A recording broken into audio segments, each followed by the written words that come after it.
naglikot. Say hi. Hi! Good morning! Pabalik na kami ng Pinas. Ito yung bagahe namin. Ito siya, walnut. Masarap to siya. Hindi ako bumili dito. Doon na lang sa Pinas. Sabi. Siguro mag-ani na to sila sa mais. Ayan, di na kami natina doon sa taas.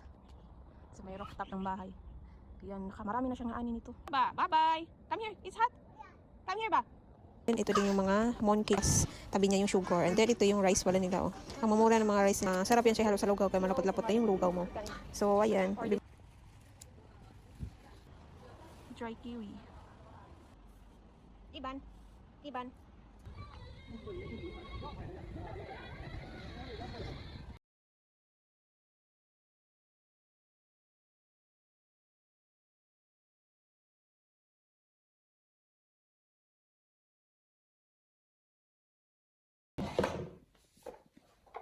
Ayan na siya. Maaga naglikot. Say hi. Hi. Good morning. Good morning mga titas and titos. Maaga po akong naglikot dito. Nagpasaway kay mama. Ay. Alas 5 pa lang. Gising na to siya.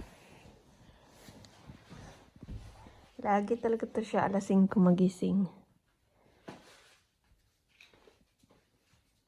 Evan, say good morning. Good morning. Good morning, Evan. Tumubo na naman yung buhok mo, be. Evan. Slippers mo malaki, ah. Matumba ka dyan. Evan. Slippers mo malaki, ah. Nag-impake na kami. Kasi pabalik na kami ng Pinas. Ito yung bagahe namin. Ito siya, ano to?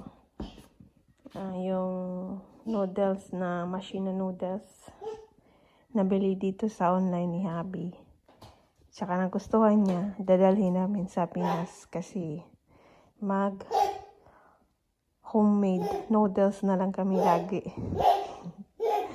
Ayan, kasi nagustuhan na rin ni anak ko yung noodles na handmade.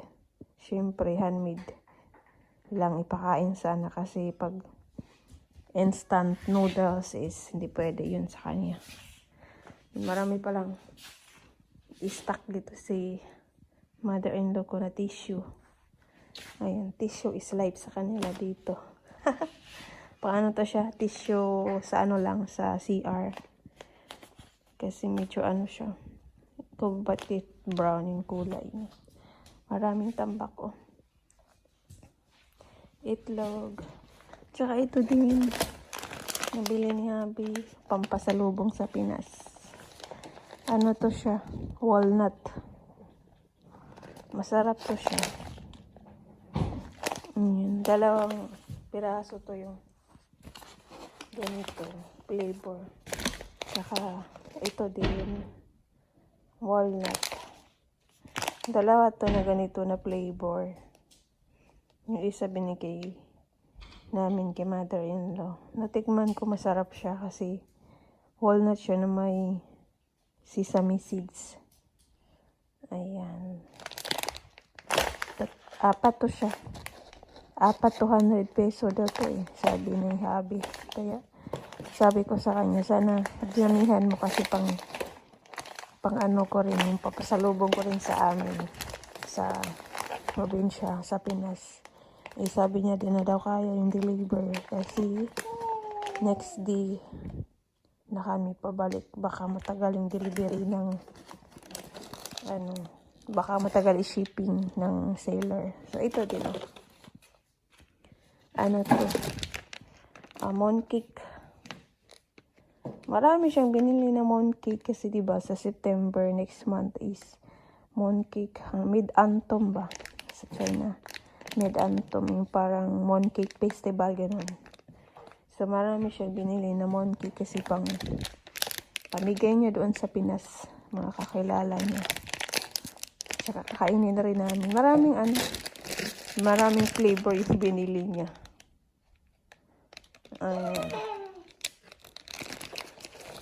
Tsaka sa online lang niya to nabili. Sa online kasi medyo mura. Tapos mga assorted.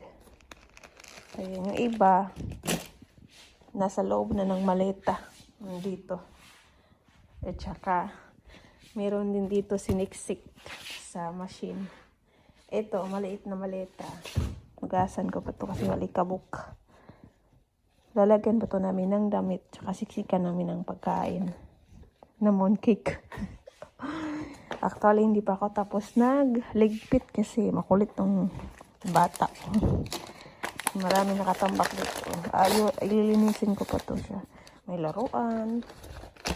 Pati laruan dadalhin namin sa Pinas. Kasi magamit pa to ng anak ko. Sayang din. Walang maglaro dito. At saka parang hindi rin ako bibili sa Pinas. Mga laruan kasi niya, yung iba parang learning skill niya.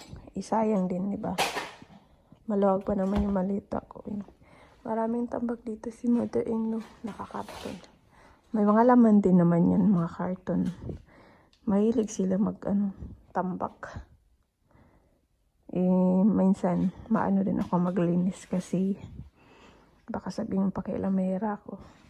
Pero yung mga linis-linis dito sa magwalis, dito sa loob ng bahay, tsaka sa labas, or sa kusina, sa CR, ginawa ko maglinis. Hindi lang ako mag-video minsan kasi syempre, di naman lahat i-documentary. What? This is a vegetable and fruits. Oh, this is paper. Ito pala nabili ko dito sa online. Maganda siya kasi merong English, merong Chinese. So, para din matuto yung anak ko ng English tsaka Chinese. Ayan. Sabi ni Habi, bakit ako bumili dito? Doon na lang daw sa Pinas. Sabi ko meron ako nakita sa online sa Pinas pero walang Chinese. English lang. So, nakabili na ako dito. Maliit lang naman to, isiksik sa bagahe. Ayan, Evan, apple! This is apple! Apple! Ayan, pasensyaan nyo na yung mga kalat. Kasi makalat na talaga yan. Di ba, Ivan? Ay, inulag mo na to. Isa na yung isa. Saan mo nilagay yung isa? Ay, Diyos ko. Tagasunod talaga tang kalat What's that? Open? See, Mama, please. Open. Help me open. See, Mama, please help me open.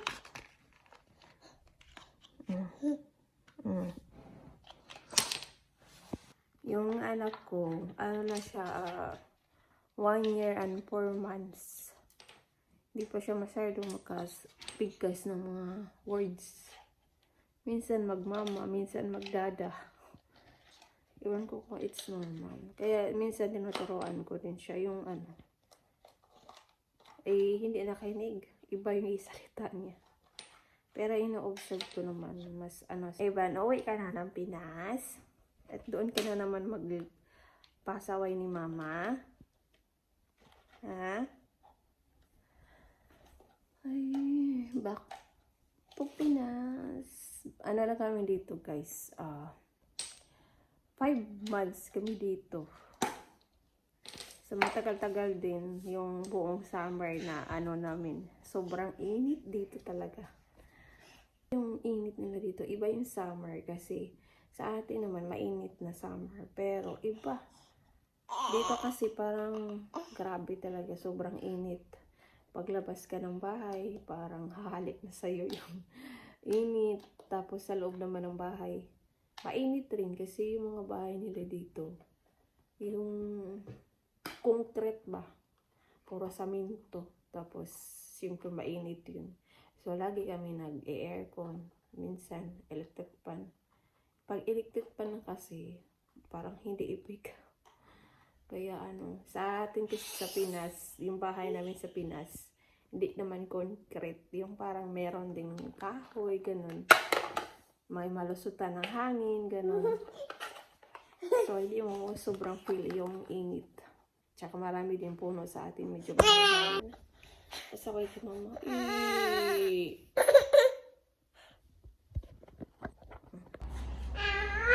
Ayan na, dito sa labas, 6, Iban! Mahilig talaga to siya maglaro ng pusa eh. Kagatin ka dyan, ha? Hindi mag-play ng cat kay kagatin ka talaga. Ayan, 6 pa lang ng umaga dito. Grabe na yung init. Ayan na yung araw. Ayan. Iban! Bye-bye ha. Bye-bye. Ayan. Dito yung labas. Come here. Labas ng tinitirhan namin. Come here. Mais na. Pagkabungad mo is mais na. Lawak na mais dito. Next month, siguro mag-ani na to sila sa mais. Ayan, di na kami nakaabot sa anihan nila na mais. Tsaka si mother-in-law, meron siyang tanim dito na anong tawag nito na gulay? Nakalimutan ko. Yan Isang puno lang to siya. Tapos naglambiti na doon sa taas. Sa may rooftop ng bahay. Yan, marami na siyang ani nito. Nakailang ulam na kami. Ngayon, marami pang bunga na naglabasan. Ito bulaklak niya. Umaga siya. Nagbubukas. Tapos paghapon, nag-off siya, nag-close. Where are you going? Come here. Walk. Come here. Tapos meron din siyang sitaw dito. Wow! Yan, meron siyang tanim dito na sitaw. Paano na to siya? Matanda, paano na? Malapit na to siya? Namatay na ba? Kasi matagal na din itong Marami na itong bunga. Marami na siyang naani nito. Nakaulam. Ha? Meron din siyang sibuyas. No. Cat! There's a cat. No, No ba? Bye-bye. Come here. It's hot. Come here ba?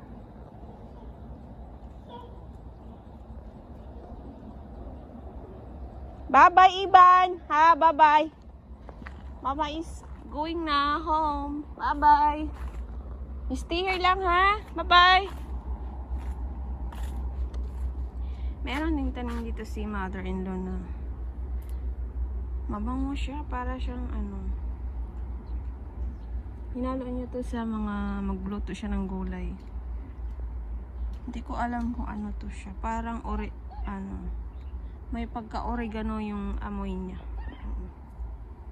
Ganito siya. Tapos yung dahon yung ganito. Ayan. Hindi mag-focus ng camera. Ganito siya. Ganyan. Tapos meron din siya dito kalabasa.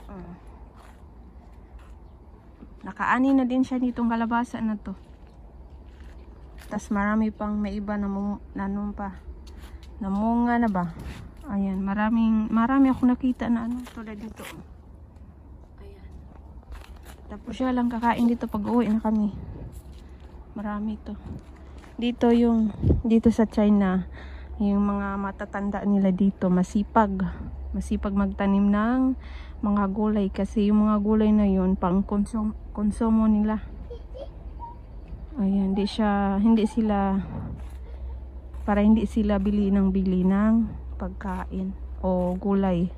At saka nag-iipon sila ng mga gulay kasi dirty yan. Kasi pag winter hindi makatanim ng gulay kasi nag-i-snow.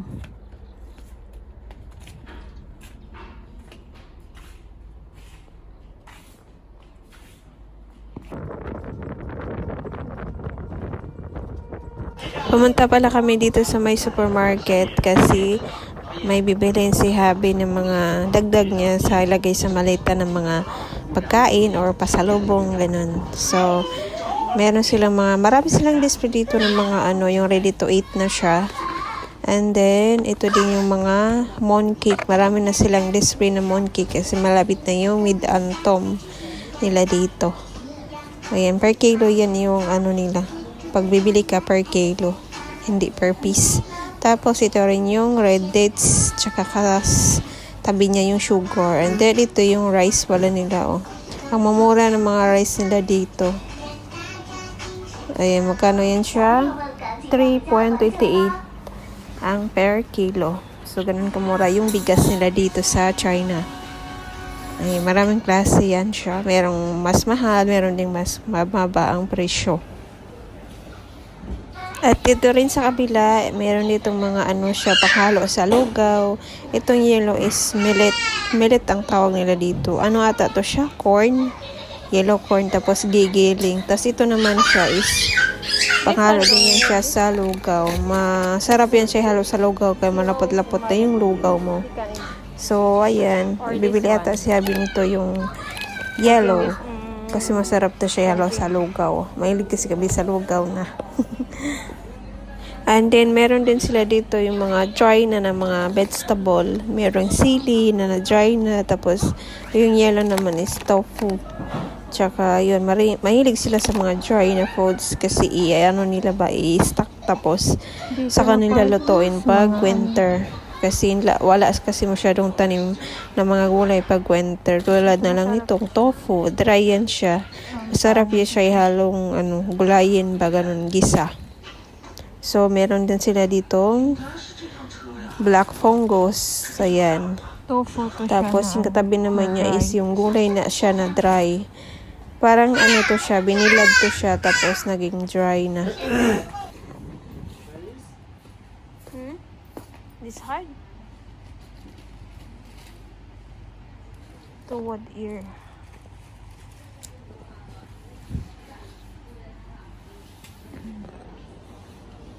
Ay, mga spices.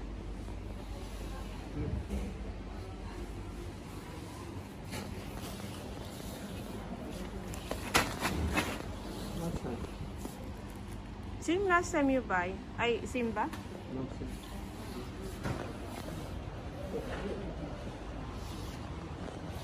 Ito yung... Ito, dry kiwi. Dry kiwi.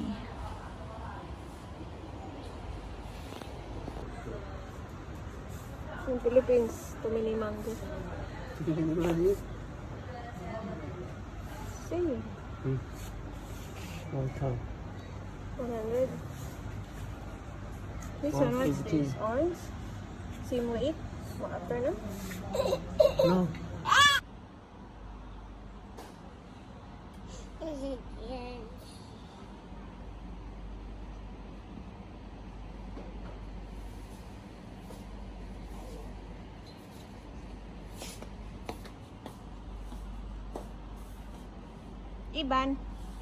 Iban. At nakauwi na kami, guys. Dito dumaan muna kami dito sa may tambayan ng mga lalim ng puno. Sa may tabi lang to siya ng makalsada. Marami nagtatambay dito mga taga dito kasi sobrang init kasi. So maganda dito magtambay ka, malamig sa ilalim ng puno. Yung iba dito naglalaro ng mahjong, tapos merong iba nag-videoke, nagla-live sa TikTok nila, tapos meron din nagma-music. So nag-i-enjoy din yung mga matanda dito nagtatambay kasi maraming mapanood nila. So kami nagtambay lang kami dito kasi para magkapaglaro din yung anak ko dito. So medyo may hangin din siya, minsan wala rin. So ayan, maraming nagtatambay na kasi hapon na kasi niya na.